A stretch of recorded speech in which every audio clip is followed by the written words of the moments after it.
Assalamualaikum warahmatullahi wabarakatuh. Sebelum kalian menonton video ini, alangkah baiknya kalian tekan tombol subscribe terlebih dahulu.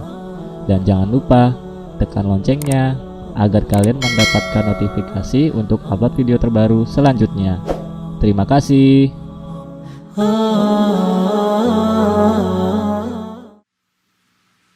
Awas ya, saya sering dengar ada orang tua kalau anak di kandungan, kalau ingin ganteng, soleh, baca surat apa? Yusuf, Masya Allah. Baik. Awas hati-hati.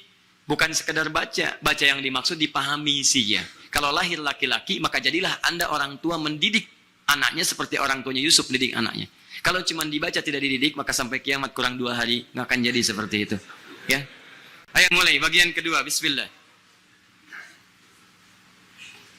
Itulah sebabnya saya buka dengan kisah Ibrahim, sekarang masuk ke kisah Nabi Yakub kepada anaknya. Di ketika anaknya mengatakan kepada bapaknya, "Abati, sayang dan hormat, ra'aitu, saya melihat fil manami dalam mimpi saya. Ya ahada asyara kaukaba, wasyamsa wal qamara ra'aituhum li sajidin." Pa, perhatikan cara masuk anak. Ketika ayah mendidik anak dengan sopan dan baik, maka anak memanggil dengan sopan. Lihat kalimatnya. Pa, demi sayang dan hormat Nanda pada papa, tadi Nanda mimpi. Di mimpi itu ada 11 gemintang. Matahari dan bulan sujud kepada Nanda. Nanda nggak tahu maknanya. Kira-kira apa ya? Bayangkan, ayah ibu yang baik pada anaknya, melahirkan anak yang sopan. Cuman mimpi pun nanyanya sopan. Coba lihat anak sekarang. Pak, tadi malam ada yang mimpi. Mimpi apa? Ada ayam bukan berkokok tapi mengaum. Kenapa Pak ya? Kenapa Pak ya? Perhatikan Yusuf ketika dididik dengan baik, cara masuknya bagus, kalimatnya baik, kata-katanya terukur dengan baik, dan penasarannya menghadirkan nasihat dari ayahandanya. Bukan protes, nasihat. Pak, tadi malam ada yang mimpi. Mimpi apa? Ada orang bertopeng nodong. Kayaknya papa salah ya? Papa salah. Cara masuknya, cara bicaranya berbeda. Apa respon orang tuanya?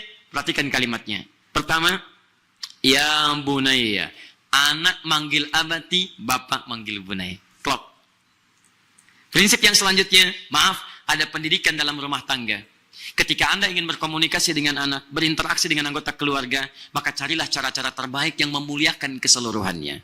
Baik, kita masuk pada intinya. Yang paling utama, 1. Saya berhenti di sini. La taqsus ru'yaka ala ikhwatik. Jangan kisahkan mimpimu kepada saudara-saudaramu. Saya belum berhenti dulu, belum tuliskan dulu sampai fayakidu laka kaida. Saya berhenti sampai sini dulu. Lihat, la taqsus ru'yaka. Perhatikan bahasa Nabi Yakub alaihissalam kepada putra beliau tercinta. Beliau tidak mengatakan ru'yataka, tapi ru'yaka. Ada ru'ya, ada ru'yah, itu beda. Kalau disebutkan ru'yah pakai ta, itu punya 2 arti. 1, penglihatan di dunia nyata, langsung. Bukan di mimpi. Penglihatan di dunia nyata, bukan di mimpi. Antum setiap mau Idul Fitri, Idul Adha, Ramadan, kan suka ada ru'yatul hilal. Apakah yang melihat dalam mimpi? Sidang isbat menentukan besok akan Idul Fitri atau tidak. Baik, semua sudah bermimpi tadi malam? Tidak. Bukan pakai mimpi, langsung pakai alat, lihat hilal muncul atau tidak. Disebut ru'yah. 2, penglihatan dalam mimpi, tapi sesuatu yang hanya bunga tidur saja, bukan nyata. Jadi 1 dunia nyata, yang kedua dalam mimpi, tapi mimpi itu bukan isyarat, hanya bunga tidur saja. Baik. Yang kedua ru'yah. Ra, wawu di atas ya hamzah, harakatnya dhammah dalam ra-nya, kemudian ya ada alifnya, ru'ya. Itu tidak ada yang lain kecuali penglihatan dalam mimpi dan sifatnya petunjuk yang nyata. Untuk istikharah, ya Allah, saya sudah berikhtiar ya Allah menentukan dia sebagai calon pendamping kehidupan saya. Ya Allah, saya telah tahajud ya Allah, telah istikharah, telah berikhtiar, telah juga mencoba untuk melamar. Mohon ya Allah, tampakkan hasil dari istikharah saya. Tiba-tiba misalnya dalam mimpi nampak dia. Ya, dalam keadaan misalnya hijabnya, baiknya, hanya memberikan tanda saja. Lewat antum lihat seketika. Nah, maka itu bagian dari isyarat mimpi yang nyata petunjuk kepada antum. Mungkin dia yang benar selama ini. Paham sampai sini? Ya Allah, tunjukkan, saya ingin kuliah ya Allah. Tempatnya di mana ya Rabb? Saya sudah berikhtiar, ini pilihan-pilihan saya. Saya kebingungan ya Rabb. Tiba-tiba di mimpi, antum melihat gerbang kampus itu. Begitu dilihat dalam mimpi antum setelah istikharah, itu tanda, isyarat, ru'ya namanya. Semua mimpi para nabi dan rasul yang mulia, ketika diungkapkan dengan ru'ya, itu artinya wahyu, petunjuk. Nabi Yakub tahu bahwa anaknya bermimpi satu mimpi yang tidak biasa, akan mengangkat kedudukan beliau sallallahu alaihi wasallam, karena itu diungkapkan bukan dalam kalimat ru'yah tapi ru'ya. Ananda, lihat bahasa bebasnya. Ananda itu bukan bermimpi biasa. Tapi mimpi yang luar biasa akan mengangkat derajat Ananda, akan diangkat oleh Allah Subhanahu wa taala, maka papa mohon jangan kisahkan dulu mimpi ini kepada saudara-saudaramu. Tayyib, di sini kita berakhir, saya akan jelaskan dulu kenapa Nabi Yakub melarang anaknya menceritakan kepada saudara-saudaranya. Dan bahasanya fayakidu laka kaida, dikhawatirkan mereka akan berbuat makar mencelakai kamu, Lihat bagaimana bisa mimpi berhubungan dengan kecelakaan. Bismillah. Mimpinya diangkat derajat, punya kedudukan. Mimpi baik atau buruk? Baik. Apa tadi mimpinya? 11 bintang. Kemudian satu apa? Matahari. Satu lagi apa? Bulan. Semua bersujud sebagai penghormatan kepada Yusuf alaihissalam. Jelas, tidak ada tafsir yang lain. Nabi Yakub memahami, karena beliau Nabi, mendapatkan bimbingan wahyu dari Allah subhanahu wa ta'ala. Perhatikan baik-baik, ini tidak ada yang lain. Allah akan mengangkat kedudukan Yusuf alaihissalam dengan kedudukan yang tidak biasa. Satu poin ini. Kenapa kemudian disebutkan bintang, matahari, dan bulan? Bukankah matahari bagian dari gemintang? Bukankah bulan bagian dari asteroid? Kenapa tidak disebutkan 13 bintang saja? Kata tafsir para ulama, 11 bintang ini menunjuk pada saudaranya. Saudara Yusuf yang berjumlah 11. Matahari menunjuk pada ayahnya. Dan bulan menunjuk pada ibunya. Kenapa ayah diungkapkan dengan matahari? Para ayah fokus di sini. Karena Al-Quran ingin menggambarkan, jika ada seseorang telah menjadi ayah, maka jadilah dia punya sinar seperti matahari. Dia harus menerangi bagian keluarganya, melenyapkan kebingungan di keluarganya, menjadi pemimpin yang baik dalam keluarganya. Ketika ada gelap di rumah, dia berikan cahaya. Ketika ada kekurangan, dia berikan kecukupan dengan izin Allah subhanahu wa ta'ala. Maka jadilah penerang. Jangan bikin kisu di rumah tangga. Jangan arahkan pada yang buruk-buruk. Jangan arahkan pada yang gelap dari pandangan Allah subhanahu wa ta'ala. Maka jadilah matahari yang menyengat kala dibutuhkan. Memberikan kedamaian dalam ketenangan. Menghilangkan yang basah kala ada tangisan-tangisan yang hadir di pipi istri Anda. Tangisan di pipi anak Anda. Itulah fungsinya matahari. Jangan sampai istri datang dengan mengeluh, Anda datang dengan kemarahan. Kenapa kamu cengeng cuma nangis? Masya Allah, Anda matahari. Seperti matahari menghilangkan air dalam baju-baju yang basah, maka hilangkanlah air di pipi-pipi dengan linangan yang basah itu. Itulah matahari. Ketika ada kegelapan di rumah tangga, Anda datang dengan nafkah, datang dengan kasih sayang. Itulah sinar yang diberikan. Ketika ada seseorang yang mengganggu keluarga Anda, sengat dia dengan sengatan matahari, dengan nilai-nilai yang baik. Itulah matahari. Halo? Itulah matahari. Satu ini. Awas hati-hati, jangan pukulan matahari. Cuman pukulannya aja, kenapa? Jadi songgokan dan sebagainya. Aduh, kamehameha. Luar biasa. Dulu itu bikinan Yusuke Watanabe. Saya tahu itu ya. Songgoku temannya Songgohan, musuhnya Apollo dan sebagainya, saya tahu itu. Cuman saya nggak pernah nonton, nggak ada kerjaan. Sama dengan bola, saya tahu Manchester City bertanding dengan MU, Manchester United. Manchester City sudah main 15 kali, menang 13 kali, kemudian seri 2 kali, nggak pernah kalah. Ya, pimpinannya sekarang pelatihnya Pep Guardiola. Pep Guardiola sebelumnya di Bayern Munchen. Bayern Munchen kemudian dilatih oleh Carlo Ancelotti. Kemarin dia dipecat, kembali ke Job Hitchkin lagi sekarang. Ya, Pep Guardiola sebelumnya di Barcelona. Ya, ketemunya sama siapa? Jose Mourinho. Misalnya dulu di Madrid, kemudian dua-duanya pindah. Ya, Madrid kemudian digantikan lagi sekarang oleh Zinedine Zidane. Ya, posisinya agak di bawah, Barcelona di atas sekarang. Nomor 1, ada gol hantu Messi tercipta dengan beberapa bagian. Saya nggak nonton. Cuman saya baca, saya tahu itu. Ya, bulan. Kalau suami seperti matahari, istri seperti bulan. Bulan, cahayanya nggak kuat. Cuman kalau dilihat enak, Bu. Silakan Ibu keluar. Bukankah kita melihat cahaya bulan begitu indahnya? Masya Allah. Begitu tampak indah, tentram, nyaman. Suami juga begitu. Begitu lihat Ibu seperti rembulan. Lihat cahayanya menenteramkan, lihat wajahnya menenangkan. Nabi Muhammad SAW lihat Sayyidah Khadijah seperti bulan. Begitu dilihat wajahnya, hilang setengah kegelisahan. Sikapnya seperti bulan. Suami punya masalah, tidak ada sinar yang terang, sinar yang menyengat, nggak ada saling semangat. Papa modal berangkat aja, bawa nggak ada apa-apa. Itu matahari.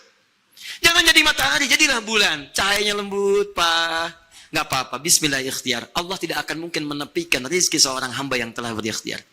Rezeki kita tertulis Pak di langit. Quran surah ke-51 ayat 22. Wa fis sama'i rizqukum wa ma tu'adun. Papa tinggal ikhtiar. Quran surah kedua ayat 168. Ya ayyuhan nasu kulu mimma fil ardi halalan thayyibah. Insyaallah lebih cepat, Pak. Ayo kita tingkatkan iman karena Allah berjanji di Quran surah kedua 172. Ya ayyuhalladzina amanu kulu min thayyibati ma razaqnakum. Kita tambah dengan takwa, Pak, karena Allah berjanji pintu langit bumi dibuka kalau kita meningkatkan takwa. Quran surah ke-7 ayat 96. Masya Allah, walau anna ahlal qura amanu wattaqau lafatahna alaihim barakatim minas sama'i wal ard.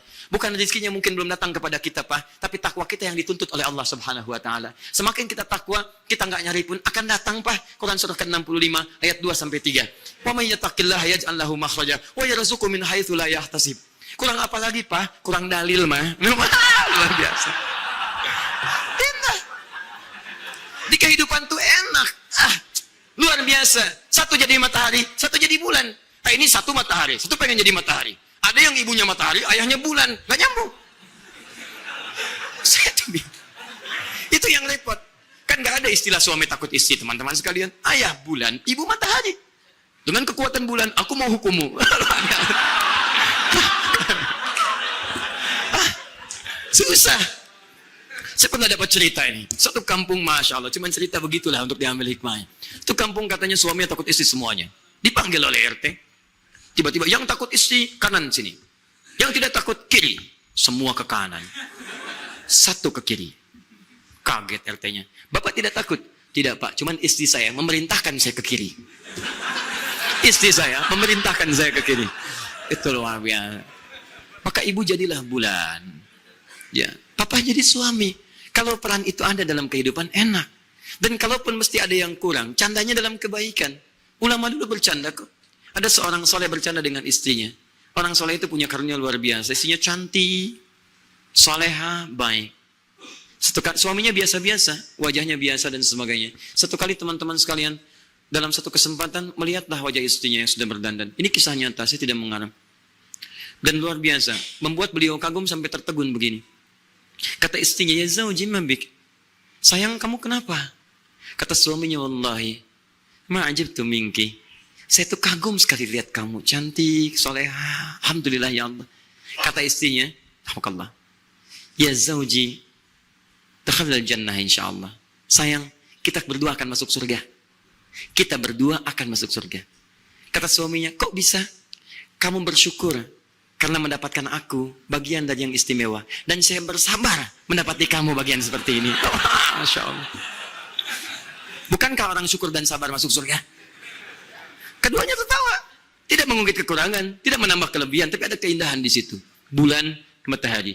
Kata Yusuf, ya abati, Pak, saya melihat bulan dan matahari. Dari 11 gemintang akan bersujud kepada saya. Bahkan menggunakan domir hum untuk yang bernyawa.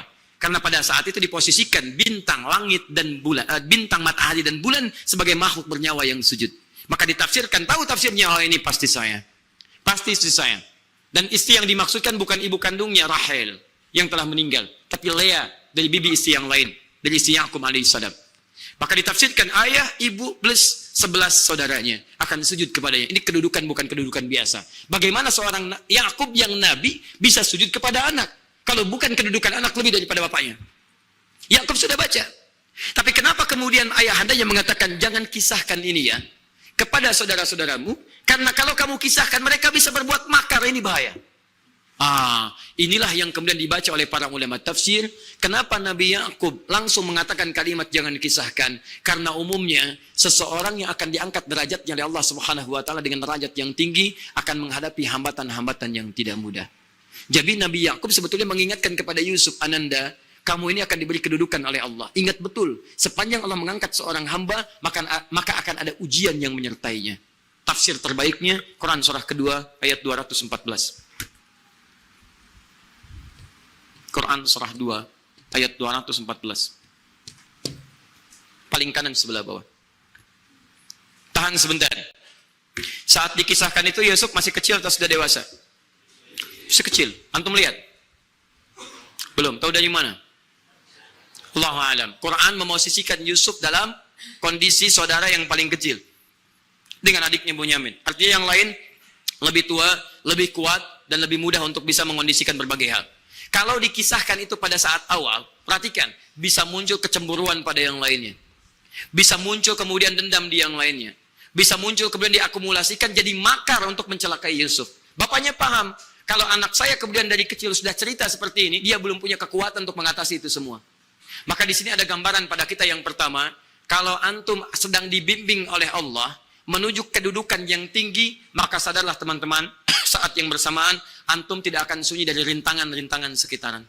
Catat itu baik-baik.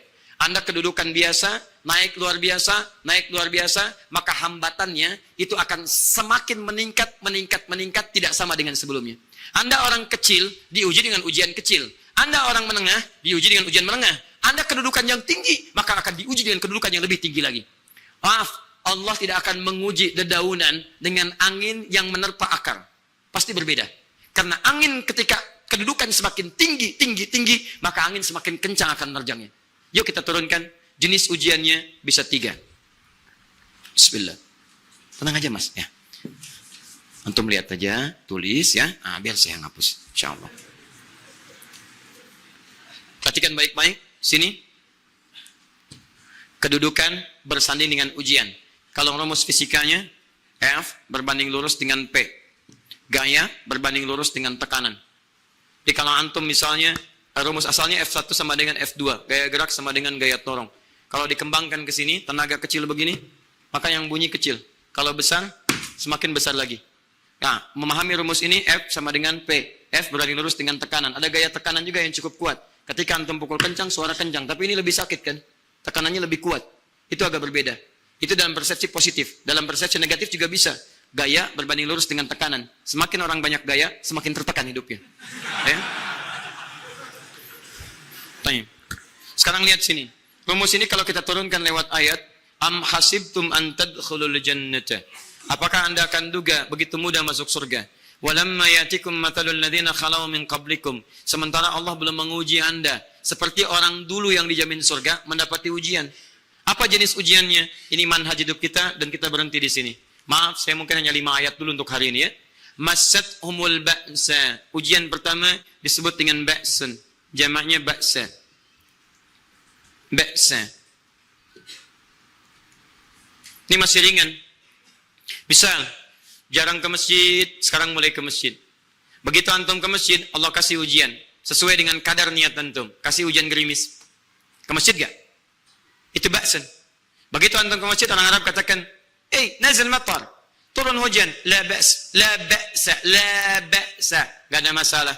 La ba'sa. Tidak ada masalah. Serap ke dalam bahasa Indonesia, lewat. Labas.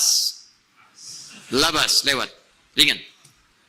Berarti, kalau antum diuji dengan yang ringan, maka antum kadarnya masih ringan, akan dinaikkan kepada yang menengah.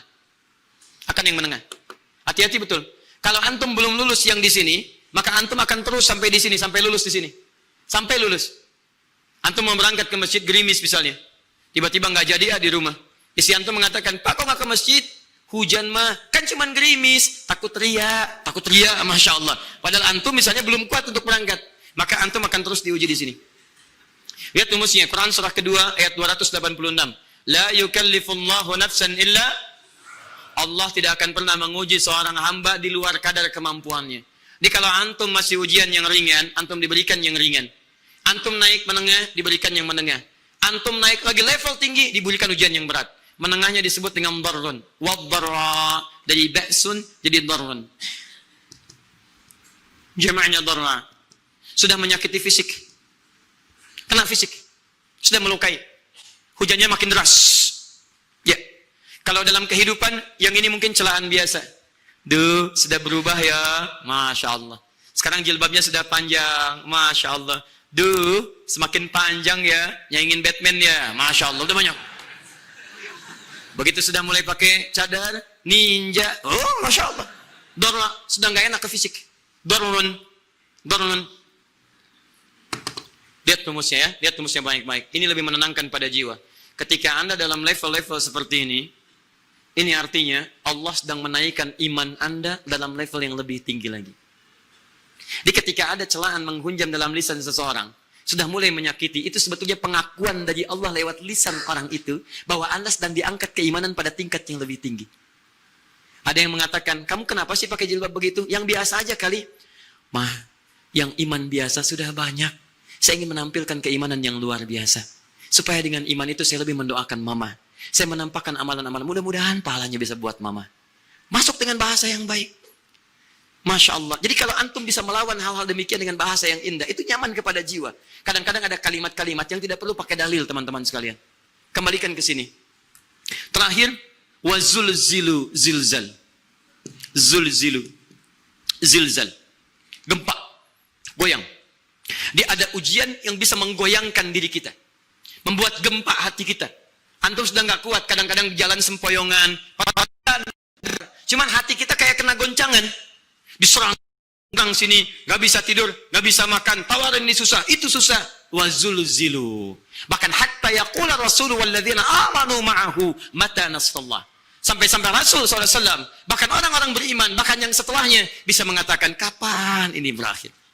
Akan tiba masa Anda mengalami satu situasi sampai Anda mengatakan, kapan berakhirnya yang seperti ini? Serang.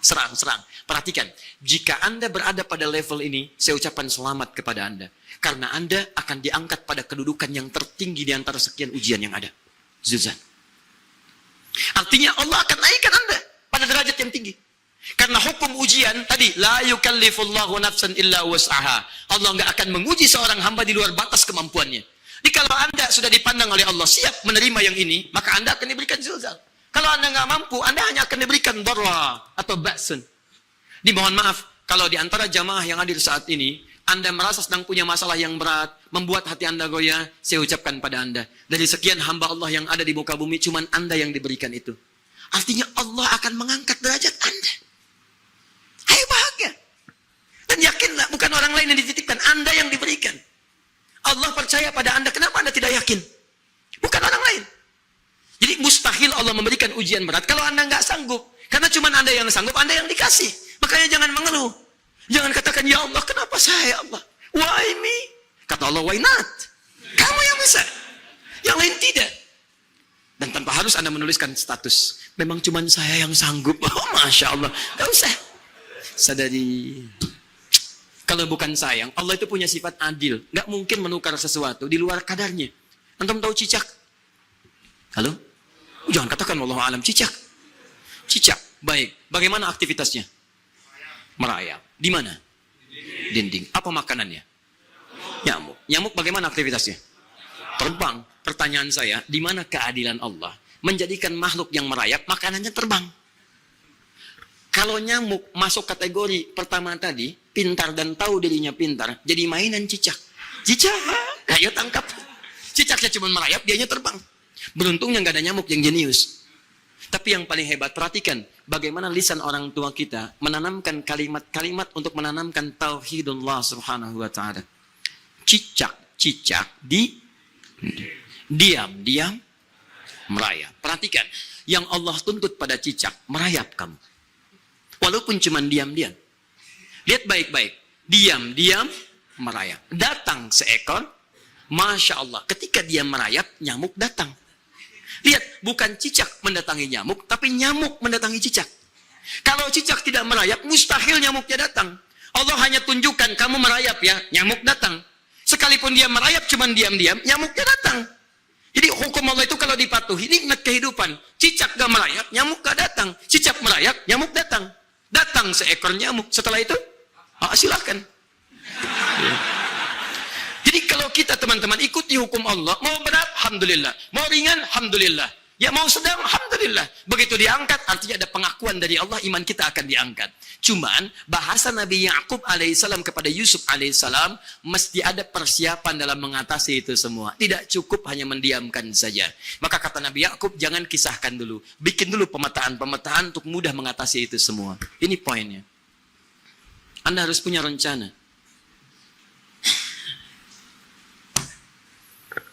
Maka Nabi Ya'qub menyiapkan.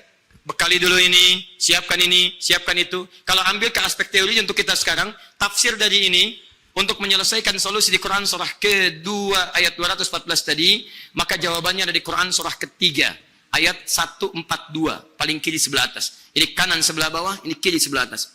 Dan awal ayatnya dibuka dengan kalimat yang sama. Perhatikan, Al-Baqarah ayat 214 kalimatnya menggunakan am hasibtum an tadkhulul jannah.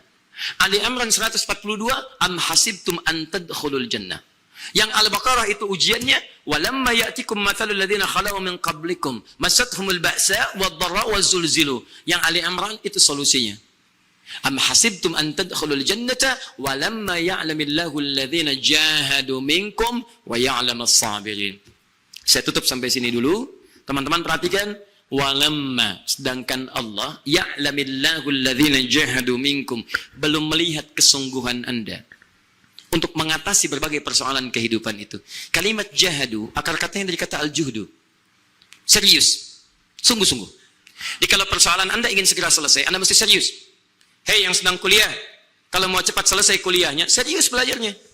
Pahami dengan baik. Kalau Anda nggak pernah serius, bagaimana bisa menyelesaikan pelajaran dengan baik? Hei yang sedang berumah tangga, kalau ingin baik rumah tangganya, serius dalam berumah tangga. Keluarkan hukum-hukum Allah, terapkan dalam kehidupan rumah tangga. Anda akan mendapatkan manfaatnya. Hei yang sedang berbisnis, serius dengan pekerjaan. Karena hanya orang serius yang bisa menghasilkan kekayaan-kekayaan yang terbaik. Serius dalam ibadah, karena ibadah melahirkan keberkahan dengan kekayaan yang Anda dapatkan dari titipan Allah Subhanahu wa Ta'ala.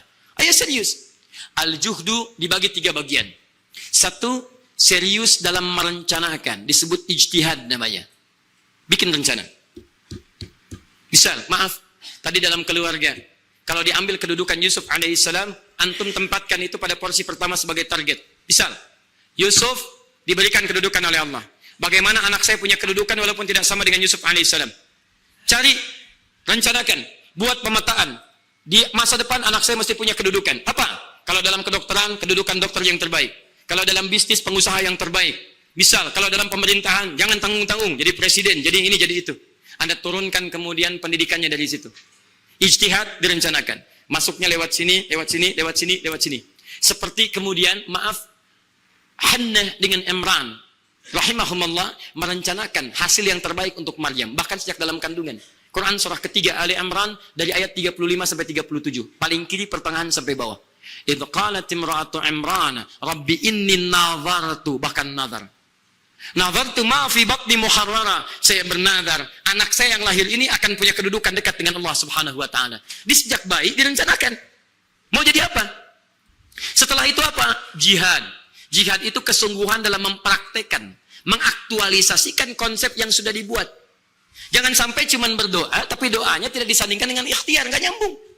Makanya ketika lahir ada jihad, jihad dengan doa. Falamma wada'at saqalat rabbi inni wada'tuha untha, ayat 36-nya. Wallahu a'lamu bima wada'at wa laysa dzakaru kal untha. Lihat, wa inni sammaituha Maryam wa inni u'idzuha bika wa dzurriyyataha minasyaitonir rajim. Doa. Setelah berdoa apa? Teruskan. Bagian akhirnya ayat 37-nya. Maaf teman-teman, tidak cukup dengan doa. Karena Maryam masih dekat dengan Allah, punya kedudukan, dia mesti dirawat oleh orang yang paling saleh. Cari Nabi Zakaria, orang saleh. Mesti merawat. Tempatnya mesti netral dari keburukan, bikin mihrab. Jadi tempat dibuatkan, orang soleh merawat, doa dipanjatkan, doa berbanding lurus dengan ikhtiar. Apa yang terjadi? Ayat 37-nya. Fataqabbalaha rabbuha biqabulin hasanin wa ambataha nabatan hasana. Maka Allah Subhanahu wa Ta'ala menerima usaha orang tua ini. Doanya diterima, ikhtiarnya diterima. Jadi kalau antum mengambil ayat tadi, diterapkan dalam kehidupan, rencanakan teman-teman sekalian. Anak mau sekolah di mana? Mau jadi apa? Turunkan ke bawahnya. Oh, dia mau jadi dokter, dokter yang hafal Quran, turunkan. Pendidikannya di sini, di sini, di sini, di sini sampai paling kecilnya. Siapa gurunya yang dekat dengan Allah? Sekolahnya yang menjauhkan dari hal-hal keburukan, sampai satpamnya soleh, security-nya soleh, koperasinya orang-orang soleh, gurunya orang-orang soleh. Hadirkan. Kalau ikhtiarnya sudah nyambung dengan doa, maka fataqabbalallah, qabbalallah. Taqabbalaha rabbuha. Diterima Maryam, antum diterima. Jadi kadang-kadang yang nggak nyambung nih begini, doanya nggak nyambung dengan ikhtiar, itu masalahnya. Ya Allah mohon ya Rabb, jadikan anak saya rajin sholat, hafal Al-Quran, tapi ditempatkan di sekolah yang tidak pernah mengajarkan sholat, tidak nyambung. Ditempatkan di tempat yang tidak pernah mengajarkan Quran, tidak nyambung. Tidak ada kesamaan di situ. Maka Nabi Ya'qub alaihissalam memberikan gambaran kepada anaknya, nak, kamu akan punya kedudukan begini, hati-hati, setiap ada kedudukan akan ada rintangan, kamu harus punya rencana untuk merencanakan solusi-solusi terbaik untuk itu. Kemudian yang terakhir, ini yang paling hebat, mujahadah. Perjuangan melawan emosi. Karena tidak sedikit tantangan itu, Maaf, yang berat itu bukan menghadapi fisiknya, tapi menghadapi diri kita sendiri. Mau ke masjid, malas, itu yang susah dihadapi dibandingkan dengan hujan. Hujan ada payung, malas mau pakai apa?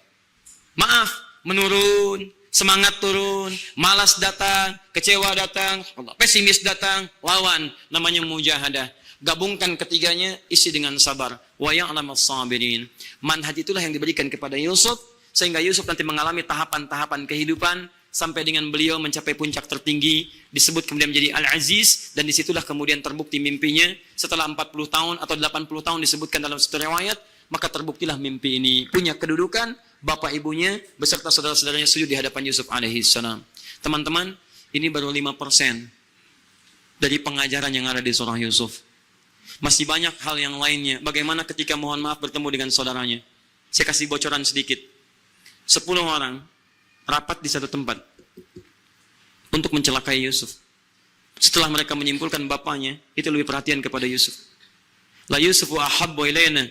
Yusuf itu lebih dicintai dibandingkan kita pada diri bapak kita. Bapak kita salah nih. Bapak kita salah. Masya Allah. Bapak kita sesat nih. Ya, inna abana lafi dhalalim mubin. Bapak kita sesat banget nih. Salah bapak nih. Ya harusnya kita yang dicintai, kita lebih kuat. Wa nahnu usbah, kita lebih hebat dibanding dia. Rapat teman-teman. Yang hebat begini, 10 orang rapat. Diajukan usulan untuk membunuh Yusuf. Saya mau tanya pada antum, kalau 10 orang rapat, 9 mengusulkan A, 1 mengusulkan B. Kira-kira yang diterima secara quorum 9 atau 1? 9. Ini bisa tertukar. Tertukar. Pembunuhan diusulkan, 9 orang condong. 1 orang mengusulkan, la taqtulu Yusuf, jangan bunuh Yusuf. Alqihi fi ghayabatil jubbi, yaltaqithu ba'du sayyarah. Cukup lemparkan dia ke tempat gelap, kemudian di tempat itu akan lewat para kafilah, dia diambil dan menjauh dari kita. Yang penting kan Yusufnya nggak ada, supaya dosa kita nggak berat-berat amat. Yusufnya ambil, itu kan tujuan kita. Lihat baik-baik, biasanya setan, kalau sedang melakukan sesuatu, itu nggak akan nanggung. Nodong bisa pembunuhan. Lempar bisa perampokan. Tapi ini yang aneh, kenapa 9 orang yang untuk membunuh itu tiba-tiba belok menyepakati rencana yang pertama? Yang 1 orang. 9 orang, 10 orang rapat, 9 punya A. Tiba-tiba yang 9 berpindah kepada yang B yang cuma 1 orang. Kenapa bisa terjadi? Ada rahasia di situ. Kapan rahasianya? Kapan-kapan kita bahas lagi. Ya? Karena tadi saya dikatakan jam 11 kurang 1/4, ini sudah jam 11 lewat 1 menit. Ya, saya cukupkan dulu ya untuk sementara waktu. Kalau ada diskusi nanti saya sampaikan. Kita jeda sejenak teman-teman sekalian.